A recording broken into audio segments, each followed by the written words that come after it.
Hello friends, তো আজকে যে ভিডিওটা করতে চলেছে সেটা হচ্ছে যাদের বাড়িতে ধরো অ্যাকোরিয়াম রয়েছে বা প্ল্যান্টেড অ্যাকোরিয়াম রয়েছে তাদের কি মেডিসিন ইউজ করতে হবে, কি রিকোয়ারমেন্ট আছে সেটা নিয়ে কিন্তু আলোচনা করবো। তো ভিডিওটা প্লিজ স্কিপ করো না, মন দিয়ে ভিডিওটা প্রথম থেকে শেষ পর্যন্ত দেখো। আশা করি অনেক প্রবলেম সলভ হয়ে যাবে। তো চলো শুরু করা যাক, কথা না বাড়িয়ে। আসি হচ্ছে ব্যাকটেরিয়া নিয়ে বলার জন্য যে অ্যাকোরিয়াম থাকতে গেলে মাছ যদি থাকে তাহলে কিন্তু ব্যাকটেরিয়া দিতেই হবে। তো এটা হচ্ছে আমার কাছে বেস্ট ব্যাকটেরিয়া লিখেছে মাইক্রোলাইফ XS2। এটা কিন্তু খুবই ভালো কাজ করে আমি বলবো। মানে যেদিনকে ধরো জলের প্রবলেম রয়েছে, তুমি যে অ্যামাউন্ট বলেছে দিয়ে দিলে, পরের দিন কিন্তু জলের অনেক ক্লিয়ারেন্স চলে আসে এবং পুরো মানে কাচের মতো হয়ে যায় বলতে পারো। তবে এটার প্রাইসটা কিন্তু খুব বেশি, তার জন্য এটা কম পরিমাণেই ইউজ করি। আর তার থেকেও বড় কথা দেখো 100x কনসেন্ট্রেটেড, যার জন্য এটা কম পরিমাণে লাগে, তো সেটার জন্য এটা পুষিয়ে যায়। আর তার সাথে আমি মাইক্রোলাইফ S2 ইউজ করি।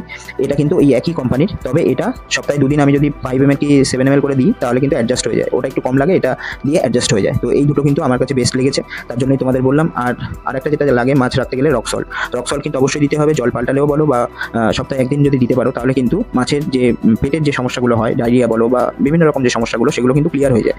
আর যদি গায়ে কোনো উন প্রবলেম থাকে সেগুলো কিন্তু সলভ হয়ে যায়। এরপরে আসি হচ্ছে ফার্টিলাইজার। আমার কাছে বেস্ট ফার্টিলাইজার লেগেছে স্পেশালাইজ নিউট্রিশন যে ফার্টিলাইজারটা, এটা মোস্ট প্রবলি ডেনমার্কের।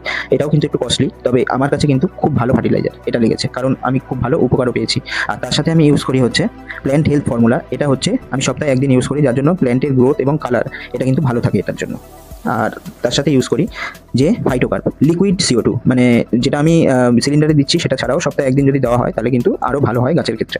তো গাছ যদি থাকে, প্ল্যান্ট যদি থাকে, এই তিনটে জিনিস ফার্টিলাইজার থাকলে আর কিন্তু কিছু লাগবে না। ক্লিয়ার, এটা জলের টার্বিডিটি যদি বেশি থাকে, অ্যামোনিয়া লেভেল যদি বেশি থাকে, তাহলে কিন্তু অ্যাকোয়া ক্লিয়ার এটা দিলে কিন্তু অনেকটাই সলভ হয়ে যায়। এরপরে আসি হচ্ছে অ্যান্টি হোয়াইট স্পট, মানে জল পাল্টালে যে মাছের হঠাৎ করে ঠান্ডা লেগে যায়, পেইন রুট হয় বা গায়ে সাদা সাদা ডট চলে আসে, তার জন্য কিন্তু এটা অবশ্যই দিতে হয়। দিলে কিন্তু খুবই ভালো কাজ হয়, আমার খুবই ভালো কাজ হয়েছে। আর এর নিয়ম হচ্ছে প্রতিটাই ওষুধ 100 লিটারে 10 ml এই ক্যালকুলেশন করেই দিতে হবে।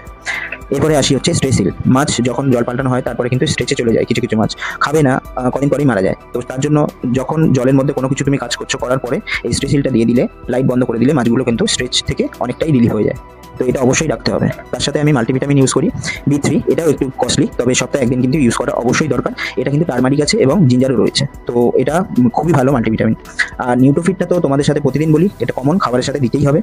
ডাইজেশনটা খুবই ভালো হয়, এটা প্রিবায়োটিক প্রোবায়োটিক। আর প্রিমির জন্য ওয়ার্ম আউট আমার কাছে বেস্ট লেগেছে। এটা কিন্তু মানে এটা নিয়ে আমি আলাদা ভিডিও করবো। এটা কিন্তু ডেঞ্জারাস মেডিসিন, একটু এদিক থেকে ওদিক হয়ে গেলে কিন্তু মাছ মরে যাবে। তো এটা নিয়ে আমি আলাদা একটা ভিডিও তোমাদের করবো। তোমরা কিন্তু হুটহাট করে এখানে যা ডোজ আছে সেই অনুযায়ী অ্যাকোরিয়ামে দিয়ে দিও না, তাহলে কিন্তু মাছ বাঁচাতে পারবে না। আর তার সাথে আমি ইউজ করি ব্যাকটেরিয়ার জন্য ব্যাকটোনিল। এটা আমার কাছে খুব বেস্ট লেগেছে, তবে ব্যাকটোনিলটাও কিন্তু খুব ক্রিটিক্যাল ওষুধ। বা যেদিন থেকে দেওয়া শুরু করবে, জল কিন্তু পরের দিন 25% পাল্টাতে হবে, তারপরের দিনও 25% পাল্টাতে হবে এবং জল নিউ অ্যাড করতে হবে। এটারও একটা প্রসেস রয়েছে, নাহলে কিন্তু মাছ বাঁচাতে পারবে না। তো আজকের ভিডিওটা যদি ভালো লাগে প্লিজ শেয়ার করে দিও, সাবস্ক্রাইব করে দিও। টাটা।